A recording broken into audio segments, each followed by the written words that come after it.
Thank you, Matt. It is now 6:13, and once again, it's time to recognize a nonprofit going the extra mile in our community. Today, I get to fly high and soar with the eagles at the Montana Raptor Conservation Center. Let's take a look. Good morning. Thank you so much for tuning in. Right now, I am at the Montana Raptor Conservation Center, and I'm joined by Jordan Spike. Jordan is the Director of Operations and technically all of your outreach, right? That's right, yeah. We do a little bit of everything around here. Jordan, you have Watson here on your hand, and tell us a little bit about Watson.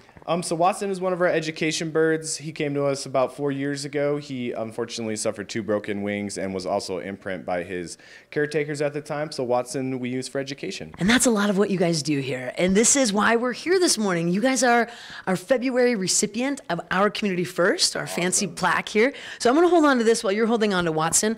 But of course, since you are a nonprofit and you endure all sorts of extra costs, a $500 gift card from our friends at First Security. Awesome. So Jordan, yeah. What is it that you guys do here on a daily basis? We take injured raptors from all across the state of Montana, get them back to Bozeman, and try to fix their injuries. And then our second main component is we do education outreach for a lot of schools and other nonprofits and organizations. So what do you say we take a little tour? That sounds good. Awesome. So we're back here in our secondary unit. So this is where we hold all the injured birds and stuff like that. So right to my left right here, we have an injured golden eagle that we brought in about 2 months ago. So this bird had really high lead in its system.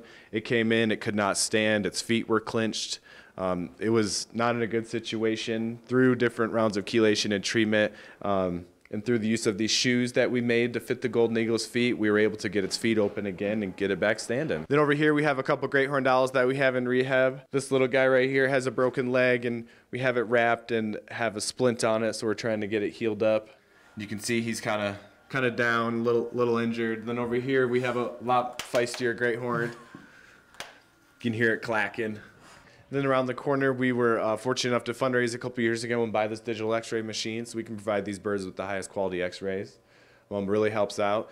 We used to have the old school setup here and we used to have to develop all the film ourselves, so it's really nice to have the digital compared to the old school. This is Lily. Lily is a gyrfalcon.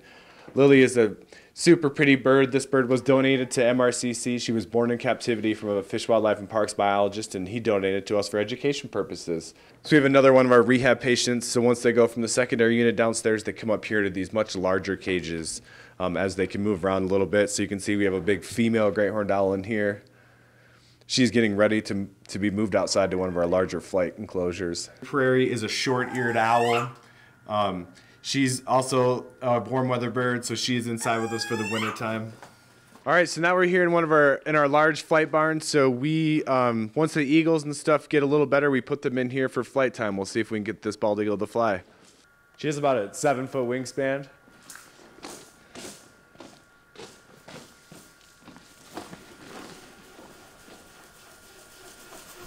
That was a good one. That was a really good one. That was awesome.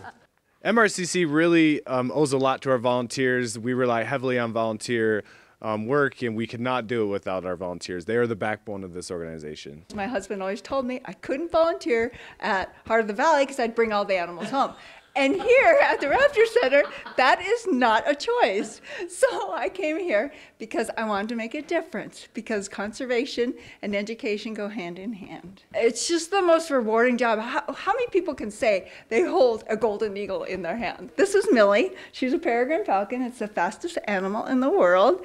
She is an education bird. She was injured by a car, so 40% of the injuries we get in are collisions, so cars, windows, fences. Education is the key, so if we can reach these people, if you come out in the summer, we have summer education series twice a week in the summer, and you can come out to our new amphitheater and learn about these wonderful creatures, because not everybody knows how important raptors are to our ecosystem. They are an indicator species, so if the numbers of raptors are down, that means there's something majorly wrong in our environment, and we need to fix it. So they're the key to almost everything. Carol, she's so cute. Now, MRCC does not receive any state or federal funding. It's all by community support, grant writing, and private donations. Last year, they traveled more than 40,000 miles just in recovery and education alone, and now they're hoping to fundraise for a new education vehicle so they can replace their old Astro van because the wheels are just about to fall off. Now, to nominate a nonprofit you would like to see be recognized, log on to our website, kbzk.com, and click on the Community tab.